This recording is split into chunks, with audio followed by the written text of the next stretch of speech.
We're live. All right. Call the Easton Board of Education regular meeting, April 18, 2023 to order at 7:02. And first item, any comments for the minutes? And then we'll move them to be approved by unanimous consent, and we'll move on to public comment. Seeing no members of the public, board member comment. No, we're good. All right, we'll go right to administrative reports. Good evening, everyone. Nice to see you all. Hope you all had a lovely Easter break and a holiday with your family and friends. Just a few administrative reports for tonight. I'll start off by just reminding everyone that we have a strategic plan, which is on the screen in front of you. I think I've shared this website with, have I shared this website with you before? Right? Yes, I have. Yes. About a week and a half ago, 2 weeks ago, we shared this website with the community, and we asked everyone to fill out a survey link, which was at the bottom of the page, which essentially asks a few questions, which the questions are you answering this survey as a parent, staff member, community member, faculty member? What district are you primarily associated with? Have you seen our strategic plan? Here it is at the website. Yes and not yet. These priorities reflect a coherent and effective vision to improve our schools into the future. It's a 5-point Likert scale. What input would you like to add? Did we miss a priority? Is there something else we want to emphasize?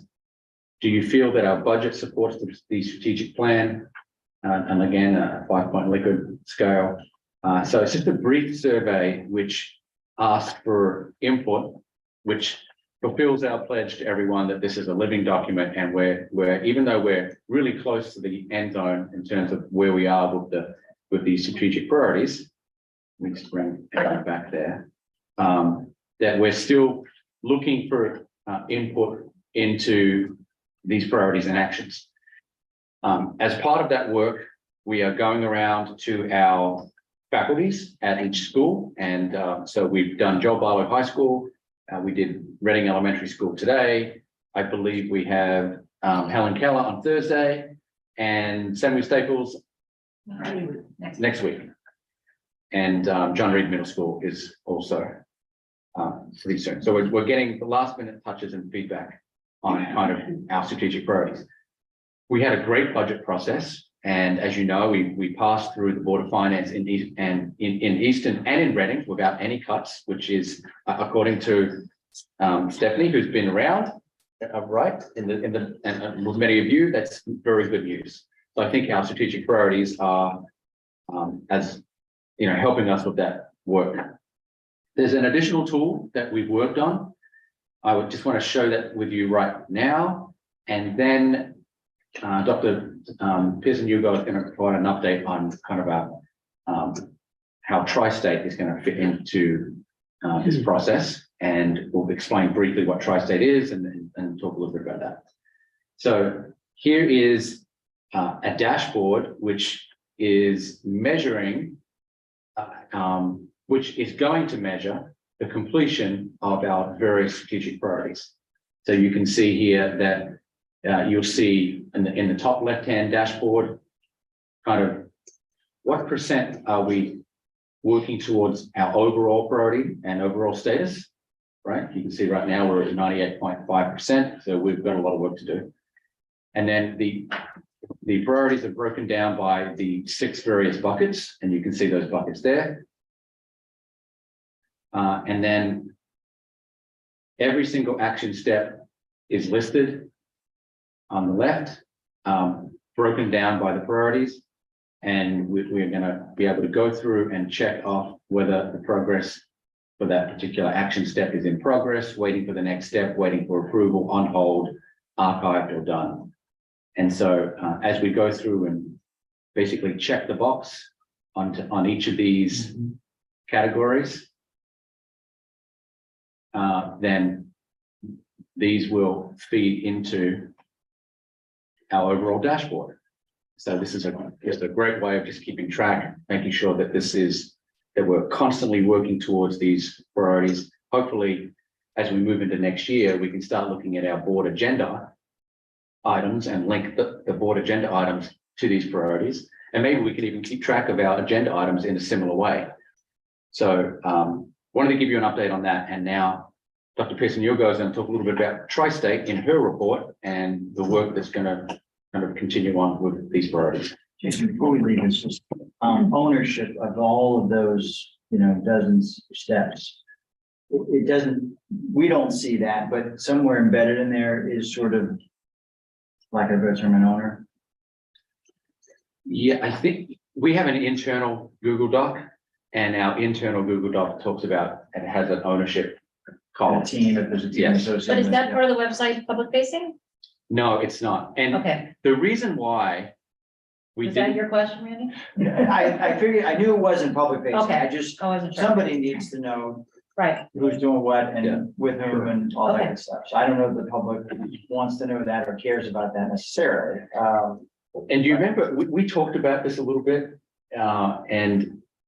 or maybe, I don't know whether it was Easton, maybe we it talked was, about it in Region 9. I was Region 9. So a Region 9 board member, I actually asked the same question, and it's a really good question, right? Normally, when you see a list of priorities like this, it's like, well, who's responsible for these actions, right?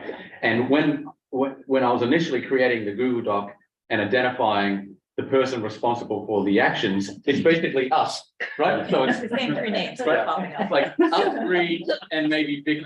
And it was just getting very tiring to kind of go down the list and just be like, it's Vicky, Jason, Sarah, and Vicky, Jason, and Stephanie. It's Yeah. Stephanie, right? Yeah. So that's an interesting point.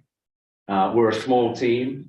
And maybe some of these items are more school-based rather than central office. But Well, and it's also like when you're talking about the different levels inside of a project plan, you've got the project, Mhm. and then you just go straight from project to tasks, right? It's like projects, work streams, deliverables, tasks. yeah, And you might have a work stream that is Stephanie, that is Sarah, that is Jason, and you might even have deliverables that are that. But once you get down to the task level of set up a meeting with stakeholders to do X, Y, or Z, that's probably somebody else in central office who's doing the task level Yes. details of that work. Yeah. I hope that this dashboard is kind of a supplement for the accountability piece. This is going to be the accountability Yeah, piece. I mean, right? in almost all cases, there's some type of a leadership committee or team that is associated with work that is systemic and strategic. Yes. It's almost never one person is charged with leading. Nice. There are other features here, which are just, here are the actions by priority. Here are the actions according to a calendar. Here are the actions according to, perhaps what the board would view in terms of what's in progress, waiting for the next step, on hold, and so on. Here's the calendar when these different things will occur. By staff member, this is the part that's a little bit more challenging because it's basically us over and over again. Thanks. You're welcome. Okay. So, yeah, so And so now my part. So for those of you who have been sitting on the board for some time, you're familiar with the organization, the Tri-State Consortium. Tri-State Consortium is an organization that works with high-performing school districts such as Easton, Reading, and Region 9 in the Tri-State area.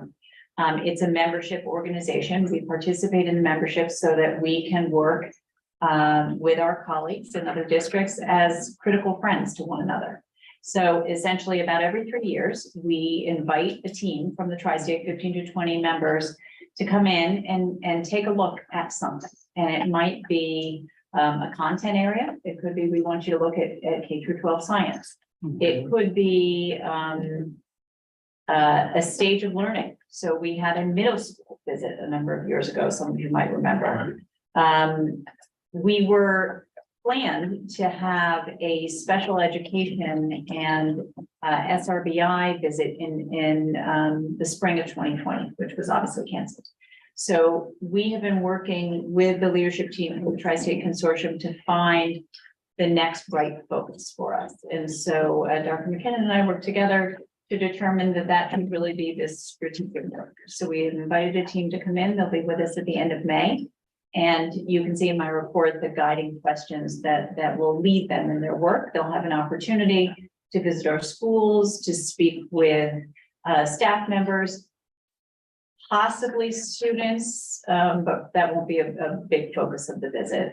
Board members, certainly parents, to get more information about how to respond to those guiding questions that I included in my report. So on tri-state visits, and I've been on so many, I've led so many in my career, they're so interesting because it's really all about helping districts chart a path forward in thinking about continuous learning.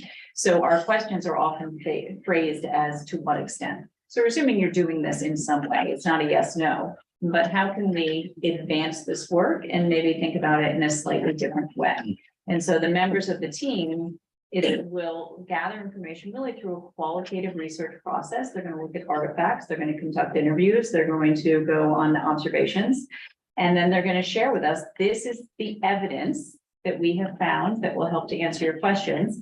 And then eventually they'll put together a report for us. This is where we see that your work is highly commendable. And these are areas that we think where you could stretch, where you could grow.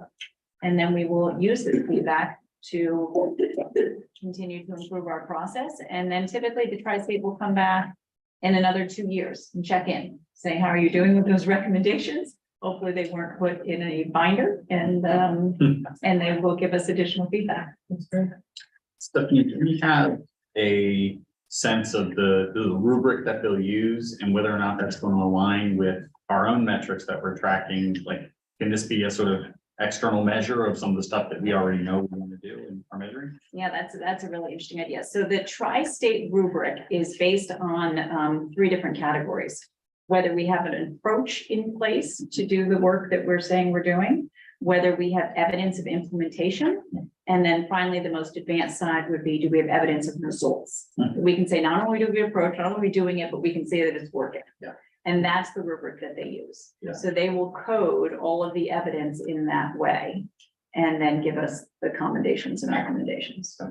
Great. Thank you. So there are consultancy visits that are framed around essential questions, and that's the type of visit we're going to have. And then there are indicator visits. And when a district asks for an indicator visit, they prep typically for an entire year. And the district prepares evidence, putting in the different indicators. So there's an indicator, say, on standardized assessments. There's an indicator on communication. There's many of the areas that we would be looking at. And that's a more comprehensive visit. This type of visit, I think, is just perfect for where we are in the process, because they'll be able to dipstick and give us some feedback. And when they come back again in the future, we can determine how thorough we want them to be with their evidence review. So they haven't been in the district since 2016? Exactly, because we were due for that visit in 2020. Okay. And so we are overdue for a visit. Okay. Any other questions about tri-state? How will they share their, like, will they write a report? They will. They'll write a report and we will share the report with the boards.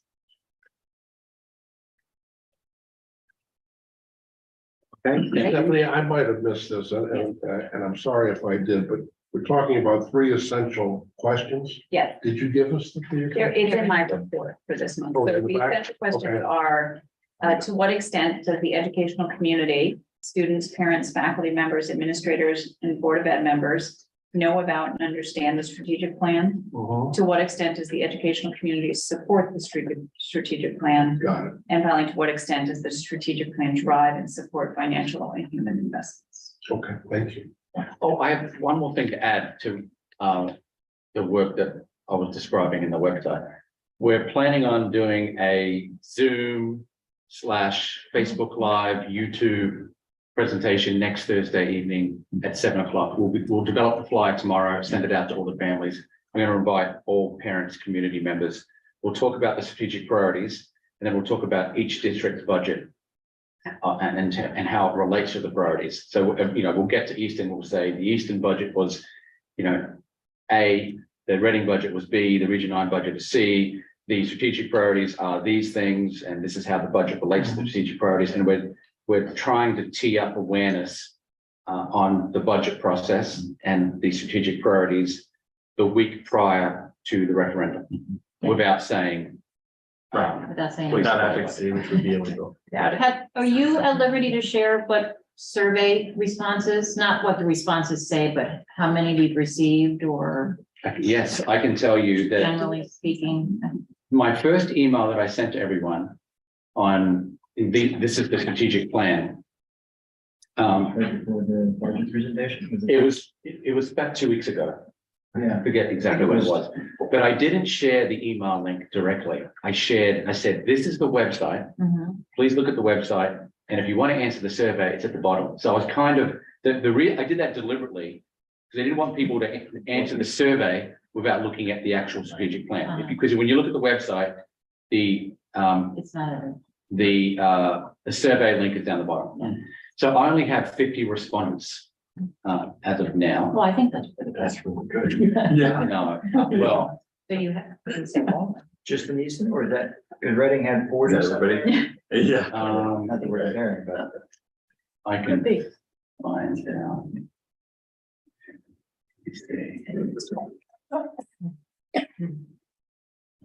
And you said next Thursday, not this Thursday. Is that Next correct? Thursday. Next Thursday, which would then probably tip off another wave of survey responses, I would think.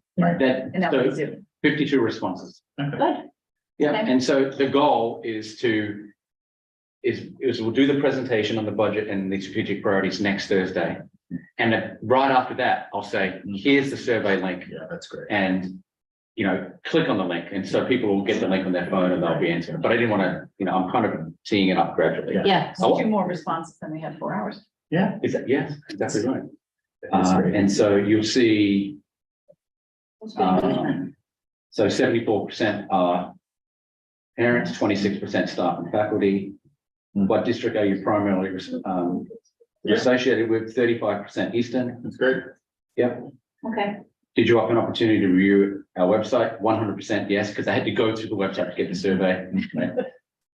And so far, these priorities reflect a coherent and effective vision to improve our school into the future. 51% strongly agree, 30% agree, 17% neutral, and disagree is 1 person. Yeah. So the goal is to obviously shrink that 17% to neutral and have them go To some way. strongly agree. Yeah, 85% positive rating is the target. I get you. That's same as Amazon, by the way. I think we really need, we really need over 200 responses for a sample size, at least. Okay, go ahead. Yeah, Thank you you. want to add that? Oh, absolutely. Any other questions about Tri-State with this strategic plan? Great. So the next thing on, in my report is really to bring us back to the discussion of the middle school math curriculum and the curriculum committee's recommendation to adopt Desmos. Devin, I don't know if you want to report out from the curriculum committee so that the board can take action, or I can do it. Sure. Okay. I was just, are we gonna do it now or in board committee reports? Well, mine is going to include a vote because I'll share the recommendation for the contract length Okay, and the dollars. great. So, is it okay to do it now? Yeah, okay. So our last curriculum meeting, which was right before our last Board of Education meeting, on March 9th, we had multiple members of our math team come and share their feedback on multiple curricular tools that they have been reviewing, gone through presentations with the different curriculum providers and actually trying in their classrooms. They went through the pros and cons of the different programs. And their final recommendation was a program called Desmos. And I think many of us were already there. So some of the highlights, I think, of that specific tool is, if you guys remember, she actually went up and showed that tool. You could see very easily which students were struggling. So there was a simple way to see, in different concepts where students were, who needed additional help, that it was all done without identifying students. So the teacher could find out very easily which students needed help. It was very hands-on and practical. So I think what teachers really liked about it was the hands-on piece, that it was constantly being updated. So the curriculum provider, I think it's Amplify, since it's an online tool, it's not textbook based, which was one of their, I think I will say positive, but also worry pieces, because parents are very used to textbooks. And so they flagged it as this could be a change, this will be a change for folks, is to get used to not necessarily having a textbook, but this allows for materials to be updated for them to be able to really do real-time work with students and a focus on real-world application that they really loved. And so the kind of technology component, that connection was something that the teachers really highlighted as, and the specialists really highlighted as a win. And feel free to add more. Yeah, we also talked about how we would gather some information from parents at the start of the year, and if any parent wanted to have a print packet of parent information, we would put that together for them. And that in year one, it is our plan to provide the student workbooks as well. So there'll be something that has a more traditional component, especially in the first year of launching the program. So with that, it's our recommendation, the administration's recommendation, to move forward with a 3-year contract. And in that 3-year contract, it includes year one as blended digital and also the print materials. And then year 2 and year 3 as digital, certainly with the option to add workbooks, but we won't be bound to it in the contract, so that we can make a decision. And then we would factor the additional cost of the consumables into our budget proposal for those years. And what are those costs? So the cost for the 3 years in Easton is roughly $21,500. And then there are some additional materials you might remember, we talked about maneuvering the middle and IXL. IXL is already part of the budget in Easton, so it's an additional cost of $876 for maneuvering the middle. And we're planning to spend that money out of next year's budget? Well, so that is the conversation. So Jason, you want this to come from you or from Sarah? Well, I think we should spend it the way finances are looking this year so far. I think we should take it out of this year's budget. We even talked about that during the budget process.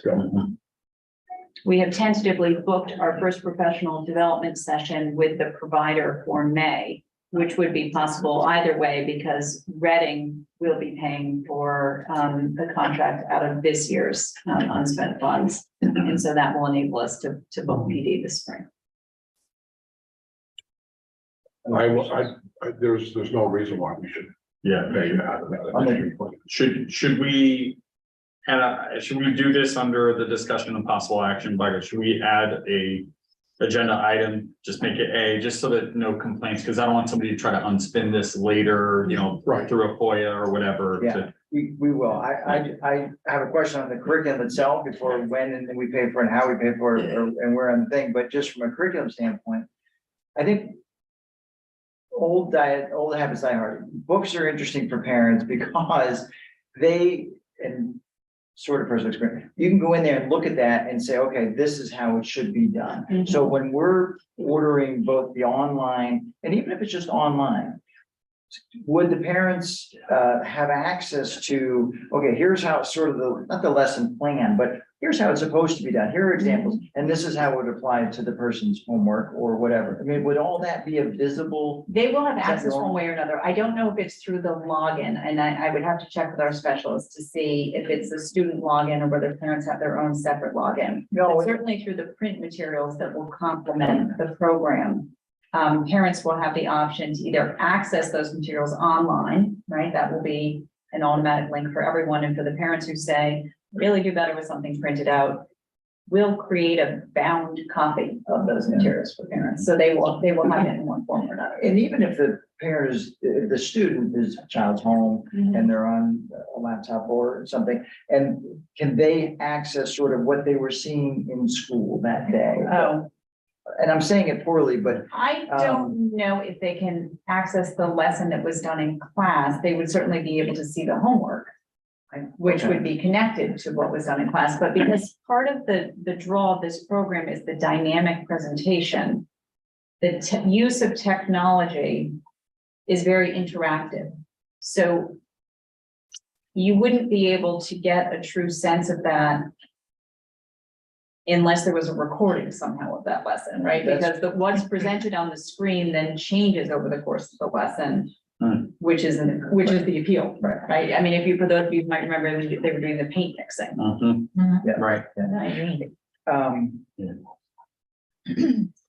Okay, and this is a totally off topic. I'm looking at it from a context. If I want to fix my lawnmower, I go on YouTube and I find something that shows you a video on how to fix it. That's right. And so I think most of some parents' frustration these days, particularly with math, because Right. it's not taught the same way as it was. You might end up, so I'm just curious, what big picture, what the curriculum, what the instruction, how that helps the parents sort of, just guide their student or their child if it comes down. Anyway. So I can do two things. I mean, one thing, we've talked to the math specialist about doing a parent presentation. I think that's critical. Absolutely. Exactly. To talk about, this is how you can gather information, this is the website, this is how to sort of maneuver on the website. Mhm. And then also I'll find out more specifically about, once we're actually implementing the program, where parents log in, what do they see?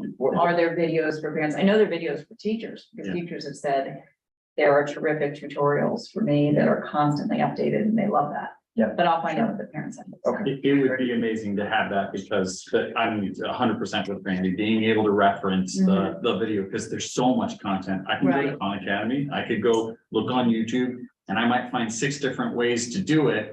And none of them could be the way that we're going for. Right. Or the way it was done in. And then the way I learned. Right. Right. Which was That's definitely wrong. not that. Yeah. Yeah, I'd love to be able to understand what resources are available to the parent, right, to help their kid, because I couldn't help my daughter last night with her second grade Yeah. homework because I don't know the methodology that they're teaching. Right. So I think there's tremendous value in having resources for parents who have to help their kid that didn't learn that way. So one of They don't the, carry the one anymore. one of the, oh, sorry. Just by doing a quick Google route, so like online, just on Desmos and like on the Amplify website. It does seem like they have family resources that you can print and send home, and then there's And like a student portal. the It parents will can all log be in. integrated into Google Classroom. So remember that students will be accessing everything, which means parents will be accessing everything through the Google Classroom. And so that's familiar navigation at this point. Okay. But I'll find out a little bit more about the website and. What's a reasonable expectation for the ramp up that the teachers will need to go through in order to be Mhm. really effective at this? And, Right. and give me the worst case scenario What's our dip? as opposed to Yeah. the best. Yeah, if we dip, what's that look like and for how long? Well, so let me talk first about just the professional learning and the training side of things. So a couple of weeks ago, I met with our math specialist and we mapped out all the remaining time this year to engage teachers in training and some professional learning. So on the early dismissal day in May, our middle school math teachers will actually work for a full day. And they're going to begin to look at the first couple of units that they have in the year and work with their colleagues across districts so that they can become more comfortable with the materials, acclimate themselves, et cetera. In the afternoon, we'll have a half-day session with Desmos to do their introduction to the digital platform, so the teachers will have that training. In June, after school lets out, we have a number of days planned. Now, these are optional for teachers. So we talk about best case scenario, worst case scenario. Worst case scenario is that the teachers say, I'm simply not available for any of those summer days. Then they still will have had the full day in May.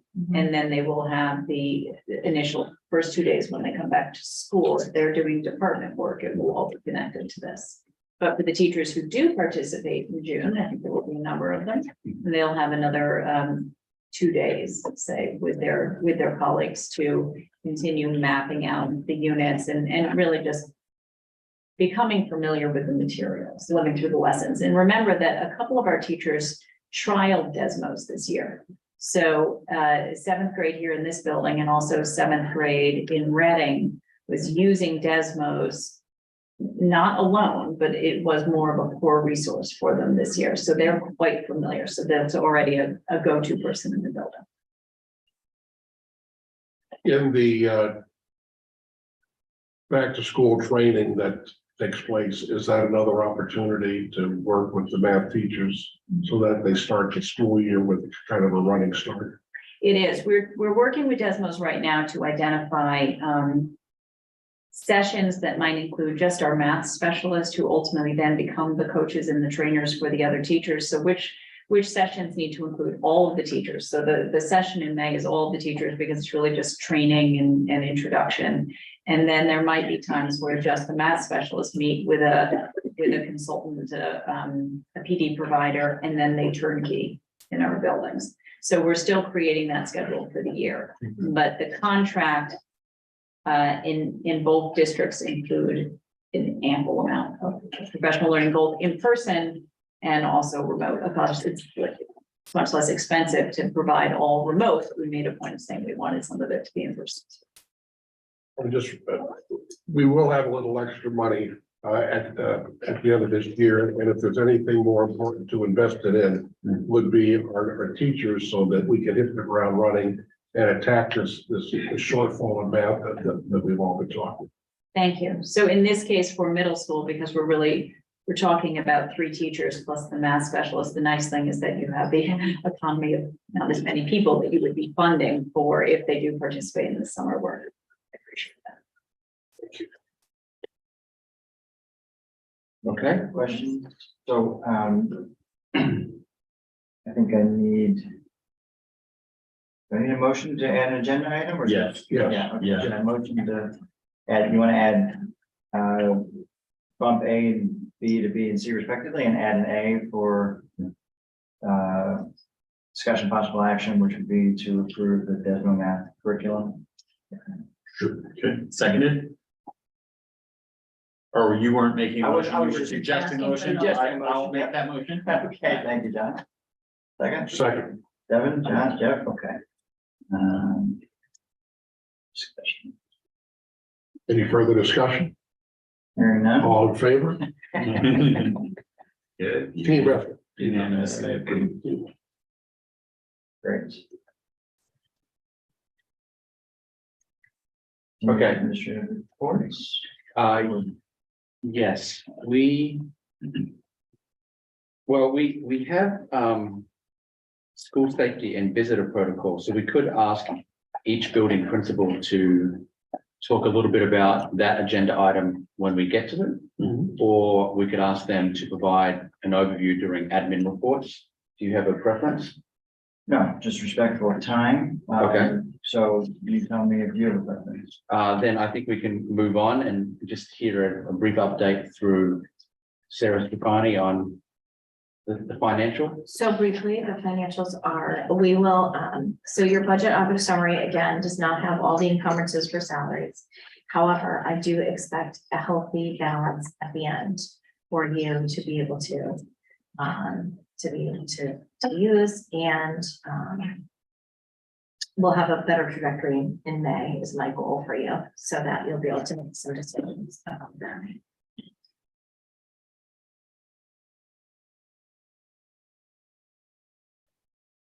Okay. Is that? I could do a deeper dive, but essentially, we're in a very healthy financial place. And Want to talk about the insurance? And that's that's comfortable. Yeah, even that, insurance is also very comfortable as well.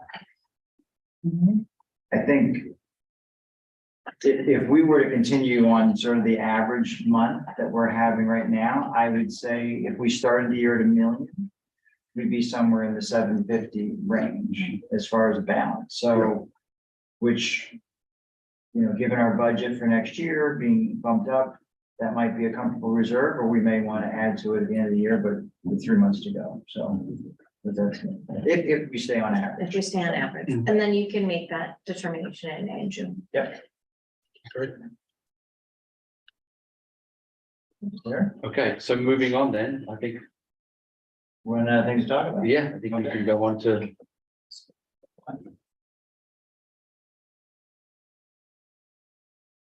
So we'll jump into, well, let's start with the approval of the Desmo curriculum, right? Yeah. I guess, we didn't write up a motion, but can I get a motion to approve the Desmo math curriculum? It's a 3-year contract. Stephanie, correct me if I'm wrong, but the 21.5 plus the 876 is an annual. No, it's I not. mean, sorry, that's a 3-year sum. The 21.5, and that's not the exact number, is for the 3-year contract. The 8 and change is the cost for 1 year of maneuver in the middle. Okay. So each year you will be paying for the supplemental resources, IXL and maneuvering the middle. And then in year 2, you might also be purchasing workbooks. Okay. But the 21.5 approximately is the 3-year contract that includes 1 year blended, 2 years digital. I move that we accept the contract as presented by Stephanie. Second. You beat me. Okay. Any other discussion? Will you vote? That's good. Okay. All in All favor? in favor? Thank you. 6-0. We need to vote separately on maneuver in the middle, or is that okay to include that in the motion? That's, we don't have. I think that's, you mentioned that's an annual Well, assessment. it's just, is the vote in terms of accepting the curriculum change? Do you want to, or is that your question? Yeah, do you want to explicitly include? Do you want to maneuver in the explicitly middle? name the other resources? Are you okay? Desmos is We the have that core. resource already. It's a continuation, right? Well, maneuver, no, I You think- do have, but you are using maneuvering the middle right now. You're currently using IXL and maneuvering the middle right now. Okay, Next year, there will be supplemental resources, and I honestly think that the core curriculum is the most important thing. Which is to what- do. Yeah. New core curriculum. Right, Yeah, And Okay. accordingly, supplemental resources or. right. Okay. Of safety? Okay. So you added an agenda item about the visitor protocol and safety in our schools. And so perhaps we can start with our building principals and just hear about what our visitor protocols are and see if you have any questions. So Kim, can you provide an overview of the visitor protocol at Staples? No, really no different than your memo. Do you want me to highlight your memo? Yeah. It's a brilliant memo. He sent it twice, so I will review his memo. So all of our exterior doors are permanently locked at all times. And students and staff are never allowed to open the doors to anyone, including me. I discovered a few times I've left my key card. They won't open the door for me. Over the course of the summer, Dr. McKinnon had funds where he replaced the interior classroom doors to push button doors. And as such, they are always remain in the lock ready position so that classroom teachers now just can lock the door instead of using those keys that they had used when the building was first created. Teachers wear their badges at all times. Visitors, when they come up to the camera, they're asked, hello, why are you here? In a lovely way, they're asked to show their identification. We use the Raptor system. If they're first-time visitors, we take their identification, we drop it into the Raptor system. We type in the reason for their visit. It produces a sticker, which is their identification. The person wears that sticker throughout the visit. When they return for their visit, we indicate on the Raptor system that they have left. If they were to come back another day, we know that it's Mr. Parker. He shows us the identification, but all we need to write in is that it's Mr. Parker. And then we can produce the sticker because we have it recorded in the system. What else? If we know that there's a visitor and the teacher has scheduled an appointment for a parent-teacher conference, there's a Google form that all teachers have access to, and we know that on Thursday at 2 o'clock, Mr. Parker's coming in for a conference. Mrs. Colby, who sits in the front, but Mrs. Vaselli also has access to it. We check it periodically that Mr. Parker's coming in at 2 o'clock. We can see that Mr. Parker is at the camera. We see that Mr. Parker has a 2 o'clock appointment. It all matches up, so we're good to go. If he shows up at 2 o'clock and says he has an appointment with a certain teacher, we hold on, we call that teacher to verify because it's not on the Google form, then we can verify, yes, we now know you have an appointment. We can then let Mr. Parker in. We have the benefit of having that, the silo entrance so that we can keep him locked in the silo and not give him entrance into the perimeter part of the building, should we not have verification, which is good. How's that for a summary? That's great. And the communication with the community, how is that going? Is it nothing seamless, but is it seamless? Is it, everybody sort of knows the protocol, so to speak? or- Yeah, every once in a while, you'll get a parent who doesn't come visit the school all that often, doesn't know to bring his or her identification, and has to go out to the car. Not a problem. We didn't have signage. We had a parent who had a Swiss Army knife on a keychain. And the SRO said, sorry, I can't come into the building with a Swiss Army knife.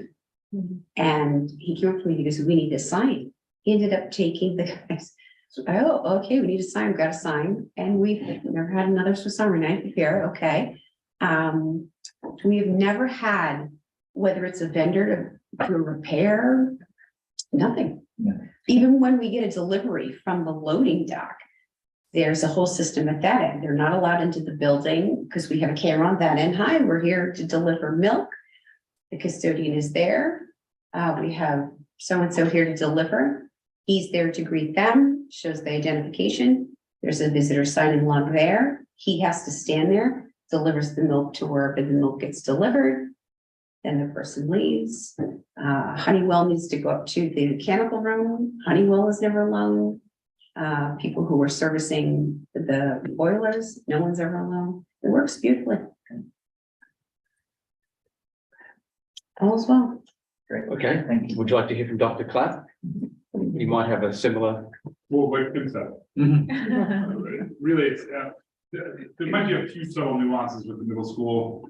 That are slightly different, like, today we had the job fair, we had 35 parents who all showed up at 8 o'clock. So we didn't scan all of them, but we knew they were in our system already, we checked them all. And we just gave them simple badges for the day, just because it made that process a little bit, and they were escorted everywhere. So there are some times where we make, you know, some exceptions, that are common sense.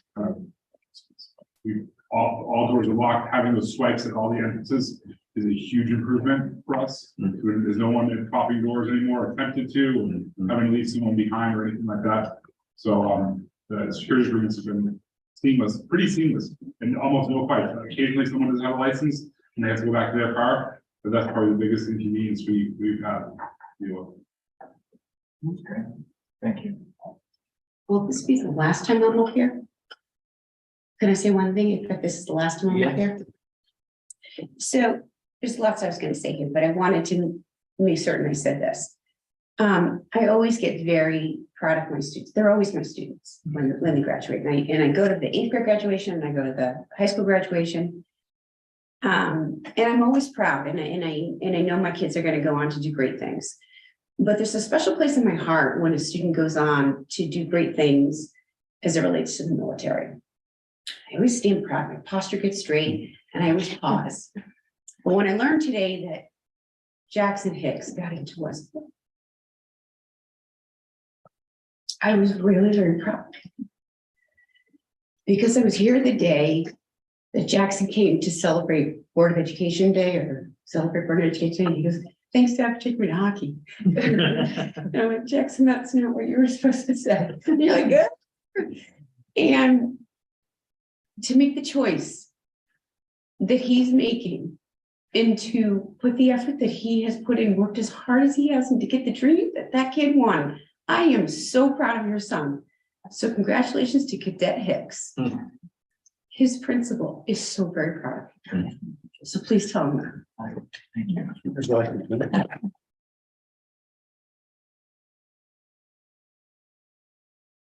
Well, thank you, Kim. I think it's only fair that we offer Steve. I know you need to talk about something that happened special today at the middle school. Yeah, I can't really follow that. Yeah. So, yeah. But we did have an awesome career day today, for those who heard about it. For those who didn't, we had 31 professionals in school today who were mostly parents, all from the community. who presented to our kids. It was a really dynamic, set of presentations. They had a long morning. They presented 6 different times. They had 6 classes they presented to. The kids selected the careers they wanted to see. So Annie and Sue Halen over break broke down all the responses and created customized schedules for each of the kids. They went through 6 different sessions. It was great to see 8th graders and 6th graders going in to see the military presentations today. They were excellent. And we had lawyers, lots of doctors, nurses, engineers. We had a platinum record producer who got a platinum record, a world-renowned Grammy Award-winning pianist, a CFA, journalists, interior designers, construction contractors. It was a remarkable array of careers that were presented. And I think it's just the perfect time. And, you know, middle school is a great time to think about the careers. I think high school kids get a little bit on a track and they're kind of heading for college, heading for military, heading for certain things. The field is wide open still in middle school. And so to have the kids get an exposure to all the different careers and how what they're learning in school right now applies directly to those careers someday.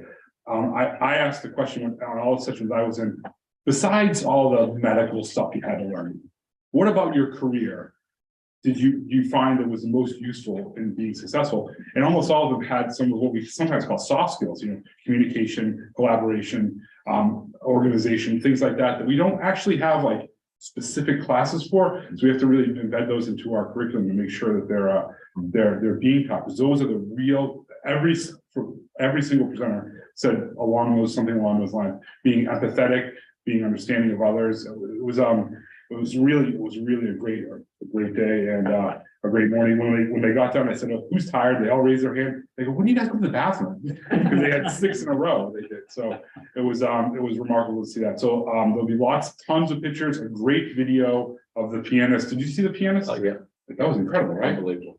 He's amazing. We have a couple of recordings of that in the newsletter. So check out the newsletter this week for lots of pictures of all the presenters and that video was just wonderful.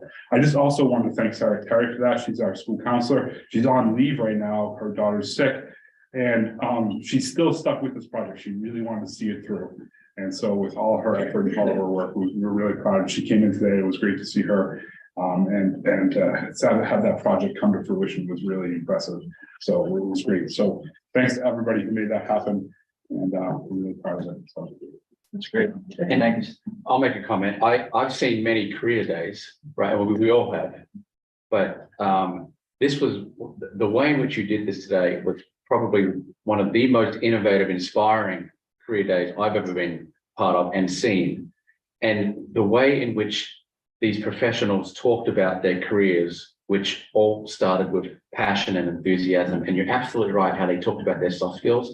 I loved how the musician talked about practice and how he talked about how he gets up in the morning and practice. And he talked about different concepts that he presented at, concepts where he actually had to rehearse for hours and hours and hours because he was doing a particular type of music, and other times where he went and he didn't have a plan because it was meant to be spontaneous. And the cardiologist that talked about caring for patients and perseverance and commitment and commitment to persevering and all of those other things were it was absolutely incredible. Yeah, it was and we need to take this little recipe, turn it into a formula and just replicate it. Yeah. And I don't know whether we can, because it was all about your people that made it happen. Yeah, and the timing was great too. Like we head into testing season, which is next week. We're starting PSATs next week and then SBA, basically the whole month of May. The attorney, a real estate attorney and a real estate agent who we put together, who was really interesting dynamic. They're friends too. So it was a really kind of dynamic presentation. But they said, well, look at all the things that we had to do to get here. And we listed on the board. What do you see in common? And they listed all the tests they had to take and all the tests they had to pass. They said, you guys are about to start taking tests. These are not nothing. This is muscle memory you're trying to build. You're going to build these muscles up now. So doing well and learning how to take these tests now will help you when you go to take the MCAT or you go to take the real estate certification tests and things like that. So it was a really great message to get, particularly right now when the kids are kind of getting to that last phase and they want to get through these tests and sometimes they don't take them seriously because they're not doing it. You know, so, it'll be great to see if that has another impact. It's a nice kind of spot for it to come in the year as well. Good. That's it. Yeah, thanks so much. Thank you.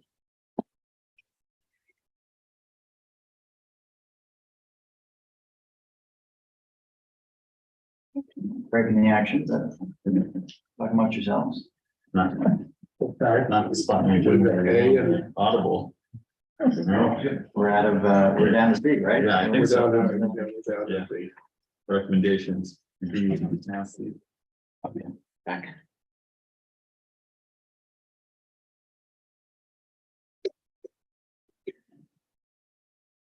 Okay. We on to We're on B? B. Okay. So B or C?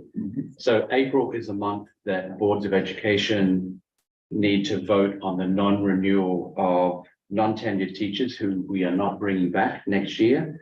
This is a legal notice that's required, and mostly it's for short-term or long-term substitute teachers that that no longer have a position. In most cases, they were hired for a short period of time or a one-year leave.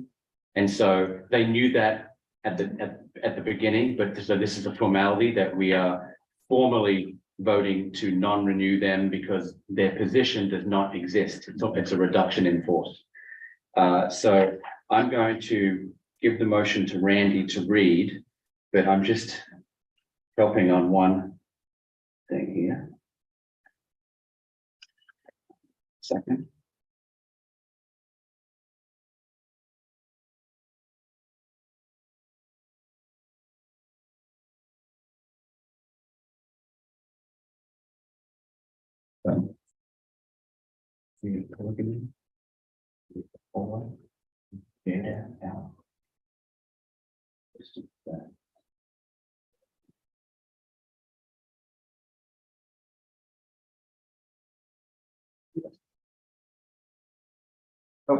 The motion is that we move that the Easton Board of Education determine that the contract of employment for Leah Pergolese, Lisa Holwig, and Jada Al-Khatib and Kristen Burnham be non-renewed effective July 1st, 2023 due to reduction in force.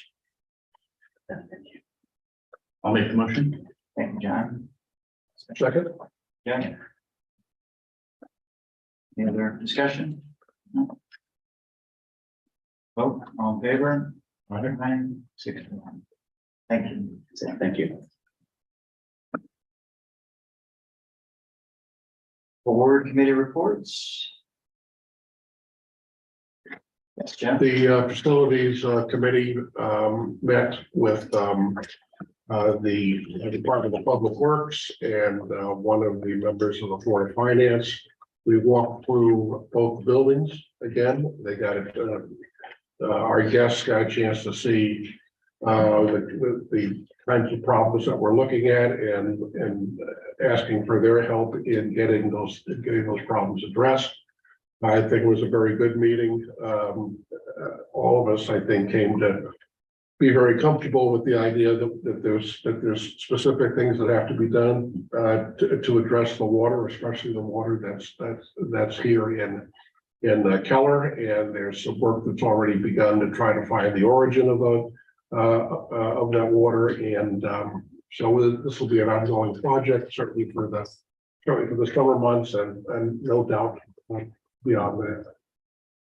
And I would just like to add to Jeff's comments that specifically compliment and thank you, Sarah, for your time at that meeting and the help and guidance and information you brought forward to the members that were there for Public Works and bringing everyone on the same page. I really appreciate that. We really appreciate it. Of course, I now know more about blueprints and water systems than I ever thought I needed to know. Thank you. Sarah had a meeting with Ed Nagy to go over blueprints and going back to blueprints from the early 50s. Lord have mercy. But it's, we have to go back to the beginning to understand the problems that we have today. And so that's the tack we're taking. And there was conversation about this at the budget presentation, right? And it's sort of, you know, the town spends all this money, they build the buildings, and then you guys take care of them. And then you don't necessarily take care of them because when it comes down to a $200,000 repair or 2 new teachers or what have you, we know what happens a lot, you know, in the budget process. I think now, and not that it didn't exist in the past, it's just, there's been a bright light put on this now and a collaborative approach. The Board of Finance, the town, the selectmen understand, we all understand the dilemma. The buildings are getting older and we neglect them to the tune of 20,000 or 50,000, and that becomes 150 or $500,000. And so there's a lot of little things, there's a lot of bigger things to take a look at. You know, drilling holes in the ground to see where the water is coming from in this building as one, and there's a dozen others. This is a much older building. This building has more challenges and more opportunities for repair than Staples does, but Staples also needs, you know, attention here and there, but it pales in comparison to things that need to get done here. And we just, I think the town, the one thing I took away from this is the town is not that they're looking to spend $1 million or $2 million or $5 million on a roof. They would hope that would not ever be the case, but it eventually will. But it's just the planning, the foresight, and the lack of surprise. That's the thing that they're really asking us to do. And I think this committee and the whole group, central office, involving members of the town, that's where the surprises, we're going to eliminate those, hopefully. There's going to be expenses. And we're all going to be on the same page and say that needs to get done because the building needs to be repaired when it needs to be repaired. So, and not put off. So, but thank you, Sarah and central office and everybody. So we'll put another meeting on the calendar for the facilities and as we sort of make progress on knocking down. Absolutely. Yeah, well, I'm sure we'll meet next month and undoubtedly in June and July as well. Yep. Nothing for policy, but I think we put something on the calendar for the 5th of May for the joint negotiating committee to make sure we're ahead of the tri-board meeting in May. I think it's May 20 something. 24 maybe. So that sounds about right. To make sure we're ahead of that with any discussions that need to happen related to contracts that will be looking for approval. What was the date of that, John? I believe it's May 5th, and I think I think we scheduled it for 6 o'clock, but on the Region 9 side, I think they have a pension meeting until 6:30. So I think we're gonna look for 6:30. I'll send out a note to make sure that works for everybody. And it's May 23rd is our. It is right. We're on tri-board. Okay. And then we have DEI task force meeting, May 8th, 6 p.m. So one of things will. And then curriculum. You said May 5th? I think that's right. Friday, May 5th. Yeah, Friday. It's a Friday night. Oh, you know what? It's Thursday. It's definitely Thursday. It's It's a Thursday, fourth, it's the 4th. It's the 4th. Friday night. Yeah, we can't do it on Cinco de Mayo. Come on, don't be crazy. We could, it's very interesting. Joint negotiating meeting starting at 6 o'clock On the 4th, and that'll be moved to 6:30. So, okay, all right, thank you. Okay. Dance card is full on May 5th. Okay, anything, No. good? I hear a motion to adjourn unless somebody has something that they need to get under. So moved. So move, thank you, Jeff. Second? Second, John. At 8:01.